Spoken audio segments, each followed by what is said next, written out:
First, the nerdy preface. Now that we will have all 10 rules for our SL proofs, we have what the nerds would call a complete system. This means completeness is a big deal. This means that these rules can deduce anything that's deductible in English in logic. It is a full system. You can derive any valid argument from these rules. Now notice why that is really cool. The only other complete system of logic has a minimum of, I believe, oh no, I just forgot, it's either 23 or 26 rules. And again, like I said before, they're in Latin and hard to remember. This is a complete system. All right.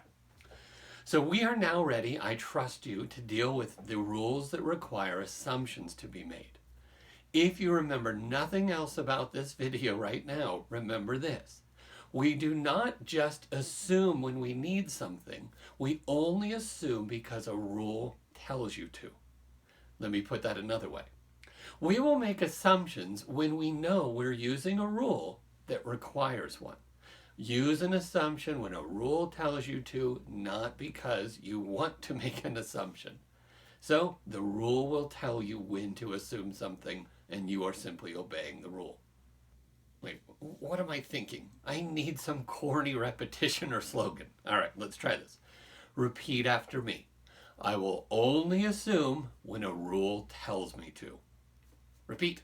I will only assume when a rule tells me to. Again, so you will be deciding that I need this rule, and the rule will tell you to make an assumption. You will not make the assumption. You are obeying the rule. Is that enough? Is that enough repetition? All right. So let's look at our last 3 rules. With these rules, we can do anything. So let's start with the elimination rules like we usually do. Go in order in the handout. So here is the crazy rule. So look at the or-e rule. I will put the full rule up right now, and then like I did last time, I will have a little abbreviated rule sheet when we're actually working on the examples. But please don't be confused by the abbreviated rules. They don't have all the notes that you need.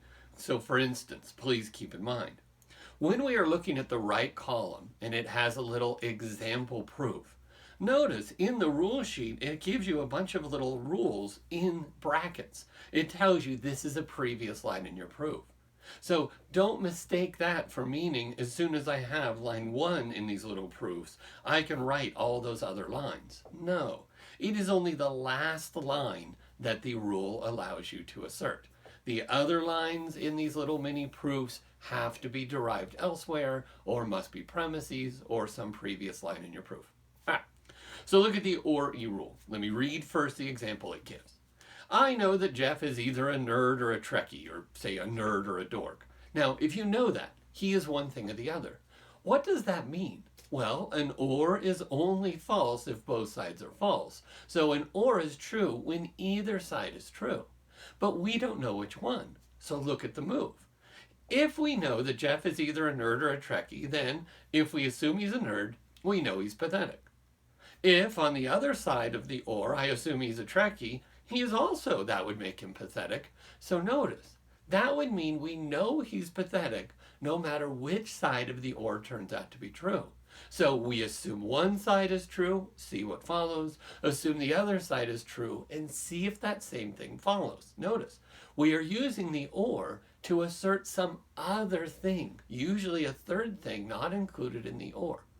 Okay, so notice what this means. We start by having an or somewhere in our proof. So now I'm looking at the right side of our rule sheet. If we have an or in a proof and we need to use content from that or, notice, it says, when it says to assume, first notice in line 2 in this example it says assume the left side. And then derive what you are trying to derive. In this proof it's called C, whatever that is. Then you must assume the right side and see if you can derive that same thing. Notice 2 things here. When it says assume, you must. Even if you have A by itself somewhere else in your proof, you still assume it. And notice near the bottom, you have to derive C, whatever that C is, whatever you're trying to derive. You have to derive it twice and then assert it a third time before it's actually true. Because the other times that we derive C in lines 3 and 5 in this example proof, it is still not true. Those are only true based on assuming A or B. It is then asserted a third time that it's true. I know it's weird. So notice how many lines of justification are required? 5 of them. Look at it. The original or, when you assume the left side, when you derive your goal, when you assume the right side, when you derive your goal again. We will see this in the examples. It's pretty neat. So do you see what it's saying? If we know that an either or is true, we can prove something is true as long as it can be inferred or derived from either side. Weird. That is a tough rule. You'll see it in the examples. So go to the 2 introduction rules that require assumptions. So look at the conditional I rule, the arrow I. Let's assume that I make fun of Jeff's looks. That will lead to the class finding me hilarious. Yes, I don't know why that's always funny to make fun of my looks. And yes, I do it more than you do, unless you're secretly doing it right now. That's mean. Okay, sorry. Let's assume that I make fun of Jeff's looks. That will lead to the class finding me hilarious. What does this mean? So I know that if I make fun of Jeff's looks, then the class will find me hilarious. So we are creating a new conditional. How do we create it? Now look at the right side. We begin by assuming the left side. And after we assume the left side, if we could derive the right side from that assumption and elsewhere in our proofs, what does that show? When I assume A, I can derive B, so we can create a new little theorem that A leads to B, and in the third line, create the new conditional. If I assume A is true, then if I can derive B from it, then I know that I can create the new conditional, A leads to B. Good? You'll see that. But again, even, look at the little proof, even if you have A or whatever the left side is, it could be anything, even if you have it somewhere in your premises or your proof, notice, we still assume it to begin this phase. All right, negation I. In the negation I rule, again, let's look at how it works. It works by you assuming something. And if that assumption leads to a contradiction, that tells you that your assumption must be wrong. And so you can negate what you assumed. I know that's weird. So look at the example. Let's assume that Jeff is handsome. Well, that will lead to the impossible situation of Jeff being both attractive and ugly. Therefore, Jeff must not be handsome. Therefore, right, it is false. If you assume something and it leads to something that can't be possible, then your assumption is wrong and you can negate it. So look at the mini proof. Again, you assume A. You assume the positive of what you are trying to prove, and then you have to derive a contradiction. The most basic contradiction is anything and its opposite being true at the same time. So in this case, B and not B being true. Now, of course, those B's could be anything. I mean, it could be Jeff is both tall and not tall at the same time. That can't be the case. That can't be both tall and not tall. So if you assume something and it leads to a contradiction, then you can negate what you assumed. I know it's weird.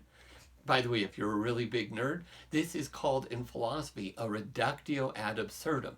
And this is the technique of Boethius in the Consolation of Philosophy when he's proving God's existence. And this is also the technique of Socrates that got him killed.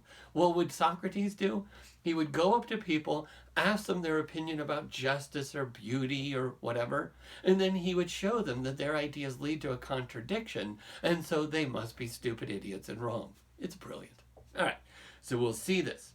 Now, last thing I need to say about all of these assumption rules is your assumptions are only legal when you have used the rule that requires them.